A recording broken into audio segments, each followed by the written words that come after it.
Azura and the Box, Ancient Tales of the Dwemer, Part 11, by Marlbar Sol.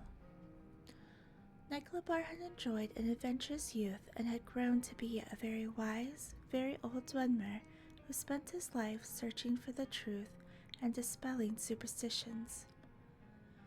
He invented much and created many theorems and logic structures that bore his name, but much of the world still puzzled him, and nothing was a greater enigma to him than the nature of Adra and Daedra. Over the course of his research, he came to the conclusion that many of the gods were entirely fabricated by men and myrrh. Nothing, however, was a greater question to Nyclabar than the limits of divine power. Were the greater beings the master of the entire world, or did humbler creatures have strength to forge their own destinies? As Nyclabar found himself nearing the end of his life, he felt he must understand this last basic truth. Among the sage acquaintances was a holy Chimer priest named Athynic. When the priest was visiting Balag Zumar, Nyclabar told him he intended to find the nature of the divine power. Athynic was terrified and pleaded with his friend not to break this great mystery, but Nyclabar was resolute. Finally, the priest agreed to assist out of love for his friend, though he feared the results of this blasphemy. Athynic summoned Azura. After the usual rituals by which the priest declared his faith in her powers, and Azura agreed to do no harm to him, Nyclabar and a dozen of his students entered the summoning chamber, carried with them a large box. "As we see you in our land, Azura, you are the goddess of the dusk and the dawn and all the mysteries therein," said Nyclabar, trying to appear as kindly and obsequious as he could be. "It is said that your knowledge is absolute." "So it is," smiled the Daedra. "You would know, for example, what is in this wooden box," said Nyclabar. Azura turned to Athynic, her brows furrowed. The priest was quick to explain. "Goddess, this Dwemer is a very wise and respected man.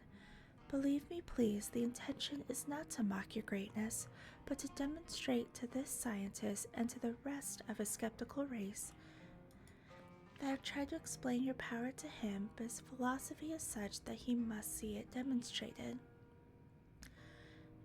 If I am to demonstrate my might in a way that would bring Dwemer race to understanding, it might have been a more impressive feat you would have me do," growled Azura, and turned to look Nyclabar in the eyes. "There is a red-petaled flower in the box." Nyclabar did not smile or frown. He simply opened the box and revealed to all that it was empty. When the students turned to look at Azura, she was gone. Only Athynic had seen the goddess's expression before she vanished, and he could not speak. He was trembling so. A curse had fallen, he knew that truly, but even crueler was the knowledge of the divine power that had been demonstrated. Nyclabar also looked pale, uncertain on his feet, but his face shone with not fear but bliss, the smile of a Dwemer finding evidence for a truth only suspected. 2 of his students supported him, and 2 more supported the priest as they left the chamber. "I have studied very much over the years, performed countless experiments, taught myself 1,000 languages, and yet the skill that has taught me final truth is the one that I learned when I was but a poor young man trying to have enough gold to eat," whispered the sage. As he was escorted up the stairs to his bed, a red flowered petal fell from the sleeves of his volumeless robe. Nyclabar died that night, a portrait of peace that comes with contented knowledge. Publisher's note: this is another tale whose origin is unmistakably Dwemer. Again, the words of some Elamir's translations are quite different, but the essence of the story is the same. The Dunmer have a similar tale about Nyclabar, but in the Dunmer version, Azura recognizes the trick and refuses to answer the question.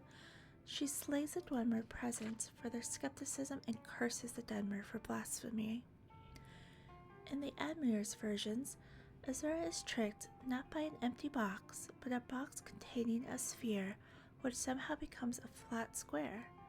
Of course, in the Almir's versions, being a few steps closer to the original Dwemer, are much more difficult to understand. Perhaps this stage magic explanation was added by Gorfemlin because of Femlin's own experience with such tricks in his plays when a mage was not available. Marabar Sol left even the character of Nyclobar alone, and he represented many Dwemer virtues. His skepticism, while not nearly an absolute, as in the Admir's versions, is celebrated even though it brings a curse upon the Dwemer and the unnamed house of the poor priest. Whatever the true nature of the gods, and how right or wrong the Dwemer were about them, this tale might explain why the dwarves vanished from the face of Tamriel.